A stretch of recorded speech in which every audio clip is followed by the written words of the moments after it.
Le sénateur Edwin Zeni multiplie les consultations afin de convaincre certains de ses collègues de démissionner dans le but de rendre caduc le Sénat de la République. Selon l'élu du Sud-Est, la caducité du Parlement pourrait faciliter l'organisation des prochaines élections. En réaction, le porte-parole de la primature, Michel Pierre Brunache, qui a accueilli favorablement la démarche du parlementaire, a fait remarquer qu'une telle initiative devrait être considérée comme un geste patriotique. Le sénateur Jocelyn Privert craint que la loi de finances 2014-2015 ne soit votée par les députés avant le début des vacances parlementaires, soit le 8 septembre prochain.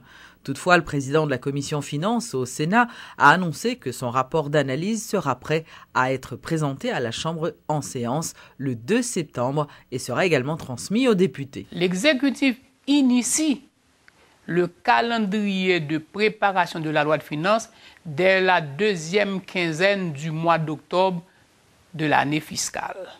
Et ce calendrier, en plusieurs étapes, l'y conduit au 30 juin, qui est la date limite pour que ce projet soit transmis au Parlement. Et le Parlement, dans ces deux branches, dans sa globalité, il est disposé d'un délai de 70 jours pour voter le budget. La Chambre des députés a 30 jours pour le voter, le Sénat a 20 jours et il est resté un délai de 20 jours de navette entre les deux chambres. Malheureusement, la Chambre des députés l'a voté le 9 août, donc avec 9 jours de retard, et l'a transmis au Sénat le 14. Ça fait près de 15 jours de retard. Et la commission ne l'a reçu que le 18. Ça veut dire, l'aime calculer 20 jours que le Sénat gagne à la réception du texte le 18 août, les 20 jours me ramènent exactement le 8 septembre. Le lundi 8 septembre, qui est la date constitutionnelle prévue pour le départ de la Chambre des députés en vacances. Donc, chance, dans la mesure où le Sénat respecte ou bien a besoin de ces 20 jours pour faire son analyse et se prononcer, les 20 jours arrivent à expiration le 8 septembre. Donc, soit que la Chambre des députés, avant de se réunir avec le Sénat en Assemblée nationale, se prononce, soit qu'elle sera convoquée à l'extraordinaire par le président au seul fin de voter le budget, mais risque que le budget ne soit pas voté avant la date butoir du 8 septembre, date du départ des députés, est très grande. Mais par contre, je dois dire que depuis le 18 août, où le budget a été reçu par la commission, on a mis des bouchées doubles. Il y a tout un calendrier de rencontres qui est prévu pour 7 semaines. Lancement ce lundi par le ministère de la Santé publique, bénéficiant du support de la Chambre de commerce américaine, d'une campagne de sensibilisation à la circulation des médicaments contrefaits dans le pays et à leur utilisation. Une série de messages d'intérêt public sera diffusée sur les ondes de plusieurs stations de radio à travers le pays dans les mois à venir. La vente des médicaments dans les rues se poursuit. Un peu partout dans la capitale, des marchands ambulants exposent en plein soleil des produits pharmaceutiques de toutes sortes. Ils se vendent à bon marché et sont parfois contrefaits, dangereux, périmés et surtout sans effet thérapeutique. Une situation qui n'échappe pas à l'attention du ministère de la Santé publique, dont la mission est de garantir à la population l'accès à des soins de santé ainsi qu'à de bons médicaments. D'où le lancement officiel ce lundi 25 août 2014 d'une campagne de sensibilisation à l'usage rationnel des médicaments. Mais qu'entend-on par usage rationnel? Florine Jean-Jeune Joseph, directrice de la pharmacie médicaments et médecine traditionnelle au MSPP, nous en parle. Usage rationnel fait référence au produit le plus adapté, obtenu à temps, moyennant un prix abordable pour tous, délivré correctement, administré selon la posologie appropriée et pendant un laps de temps adéquat. Cependant, le médicament doit être avant tout de qualité. En effet, préoccupé par cette situation qui constitue un problème majeur de santé publique, le MSPP, de concert avec d'autres partenaires, s'engage à lutter contre la vente illicite des médicaments. L'objectif de la campagne est non seulement de sensibiliser la population sur les risques en achetant ces produits, mais aussi de réduire considérablement la présence des médicaments contrefaits dans le pays. La ministre Florence Duperval-Guillaume est ferme sur ce point. Donc, nous pensons que faut que nous tous ensemble, nous ayons assez de courage pour nous dire non. Au nom de l'argent, nous ne sommes pas capables de détruire la santé mondiale. Donc, nous ne sommes pas capables d'admirer le marché informel qui existait, sous prétexte que les rapporter les grands comme les petits, et pour nous faire semblant que nous ne pas. On a fait campagne là pour tout le monde comprendre, mais on ne va pas s'arrêter à la campagne. La campagne est le début. Pour nous sûr que nous comprenons l'autre dans la mesure que nous avons gagné pour nous adopter.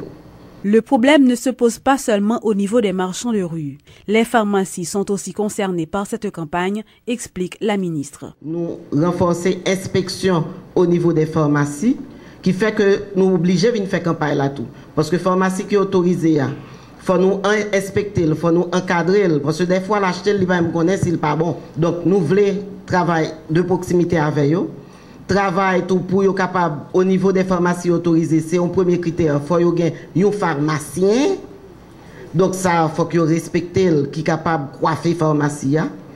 Donc c'est autant d'aspects qui allaient au-delà de sensibilisation seulement que nous avons fait. Santé MCP Grobiem m'a acheté médicaments dans la pharmacie ministère Santé publique autorisée. Le thème de cette campagne qui doit durer 3 mois, financée par le département d'État américain à hauteur de 15 000 $.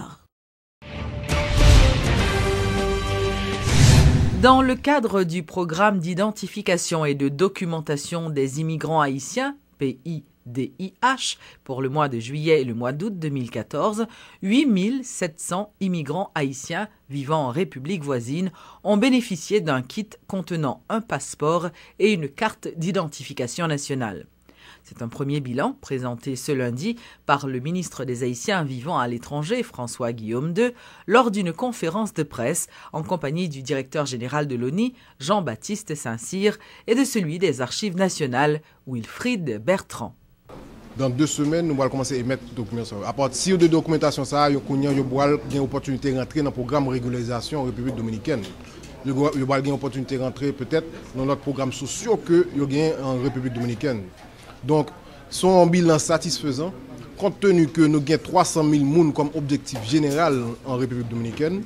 Si avec toutes les difficultés que nous avons, nous avons fait 8 700 personnes en mois, nous visons à enregistrer 10 000 personnes par mission. Or, dans les prochains 30 jours, nous allons ouvrir 3 autres missions. Donc, nous avons 4 missions effectives. Côté, si nous avons dans 4 missions, ça enregistrer 10 000 personnes par mois, dans 10 mois, nous avons enregistré 400 000 personnes, bien au-delà des objectifs fixés. Pas d'autre idée de programme ça? Programme ça, je vais commencer par dire que c'est un programme qui vraiment répond avec mission président Martelly avec Premier ministre Lamotte où nous mettons structure autour de tous concitoyens nous partout où ils se trouvent.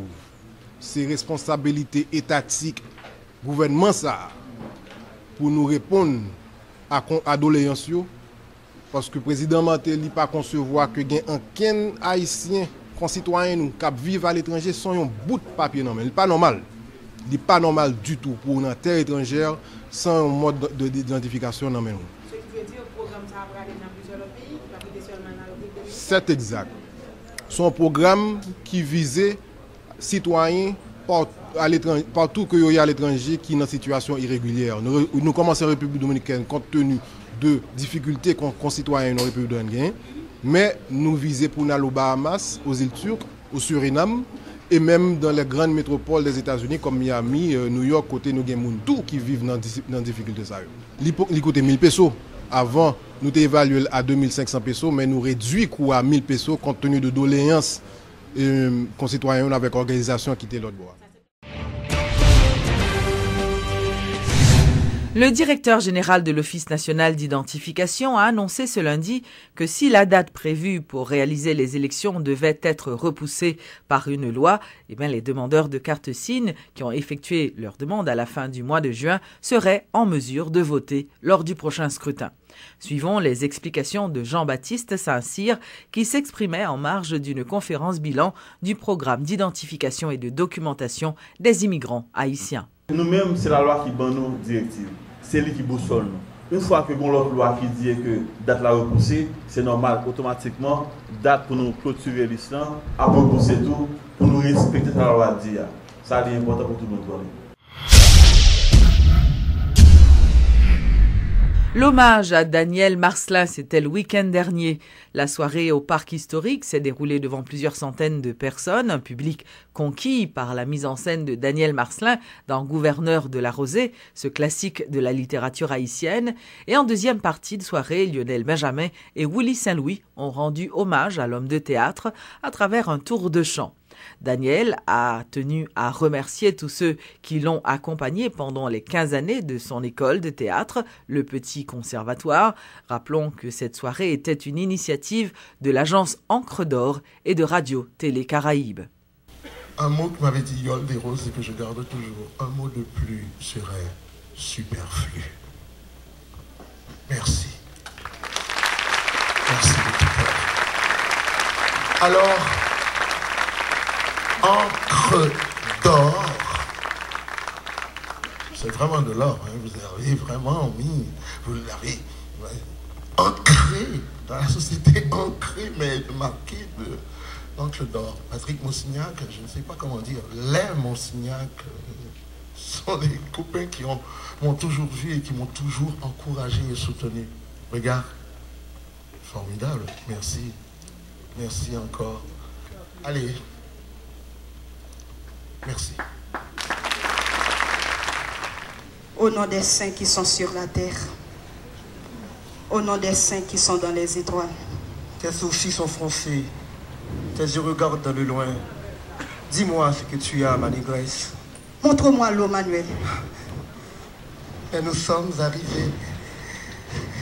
Ça sent le frais, le vent et l'humide.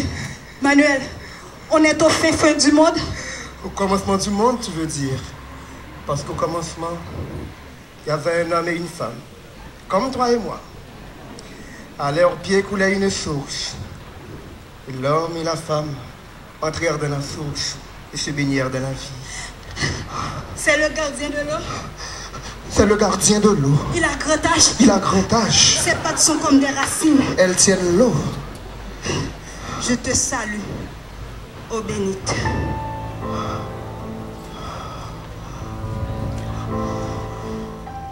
Je vous dis bonsoir, frère.